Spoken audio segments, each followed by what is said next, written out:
प्रधानमंत्री नरेंद्र मोदी ने Iran, America और इजरायल के बीच जारी युद्ध के हालातों और युद्ध से उपजे संकट पर रविवार को समीक्षा बैठक की। पीएम मोदी ने मंत्रिमंडल की सुरक्षा समिति की बैठक की अध्यक्षता की।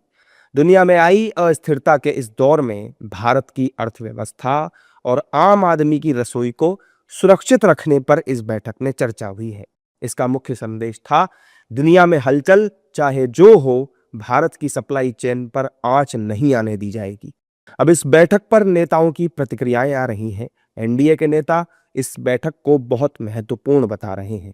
प्रधानमंत्री जी और जो केंद्रीय हमारा सरकार है, केंद्र की सरकार, उसकी पैनी नज़रें हैं पूरे मिडिल ईस्ट क्राइसिस पे, क्योंकि वहाँ से ही क्रूड ऑयल आता है, फर्टिलाइज़र आता है, गैस आता है। तो हमने पूरी कोशिश की है कि हमारे यहाँ शिप सबसे पहले थे, जो ईरान ने भी परमिशन दिया, इजराइल ने भी परमिशन दिया। ये अपने आप का बहुत बड़ा कूटनीतिक विजय था कि ईरान और इजराइल दोनों एक दूसरे से युद्ध लड़े, लेकिन दोनों ने हमारे जहाज़ों को आने का परमिशन दिया।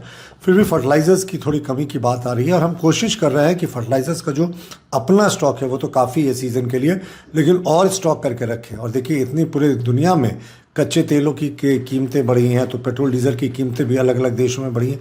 पाकिस्तान में तो ऑफिस को 4 दिन कर दिया गया, स्कूलों को 2 हफ्ता के लिए बंद कर दिया गया। भारत में पेट्रोल डीजल की प्राइसेस यथावत हैं।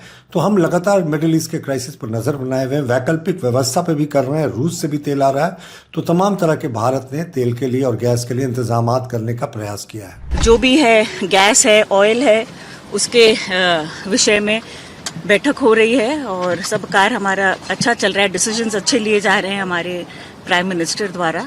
तो मैं यही कहना चाहूँगी, और हमको शांति बनाए रखनी चाहिए और किसी को भी किसी तरह की गलत न्यूज़ नहीं देनी चाहिए, और मेन है कि शांति यहाँ पर बनी रहनी चाहिए। जबकि विपक्ष भी पीएम मोदी की इस बैठक को एक सही कदम बता रहा है और ऑल पार्टी मीटिंग की बात भी कर रहा है।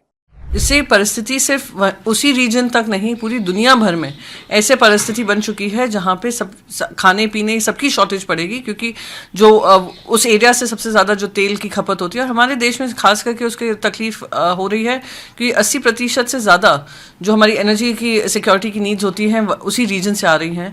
तो ये जो प्रधानमंत्री ने बैठक रखी है, एक इम्पॉर्टेंट बैठक है, और सारे ही उसमें मंत्री शामिल हुए हैं कि कैसे उसको सोल्यूशन ढूंढा जा सकता है, कैसे जनता पे इसका भार ना पड़े। ये जिम्मेदारी सरकार की बनती है, वो उस पर ध्यान देंगे। तो आई वेलकम दिस मूव, और मैं उम्मीद करती हूँ जिस तरीके से लगातार प्रधानमंत्री मोदी जी ईरान से बात कर रहे हैं, बाकी सारे मिडल ईस्ट नेशन से बात कर रहे हैं, इजराइल से उनकी बातचीत है, तो कहीं ना कहीं उन पर दबाव भी डालेंगे कि they should be talking, and ये जो वॉर है उसको डीएस्केलेट करेंगे। जानकारी के मुताबिक पीएम मोदी ने निर्देश दिए हैं कि भारतीय नागरिकों को इस युद्ध के प्रभाव से बचाने के लिए हर संभव प्रयास किए जाने चाहिए। प्रधानमंत्री ने यह भी निर्देश दिया कि सरकार के सभी अंग मिलकर काम करें ताकि नागरिकों को कम से कम असुविधा हो। साथ ही राज्यों को जरूरी चीजों की कालाबाजारी और जमाखोरी न होने देने की बात भी कही गई है।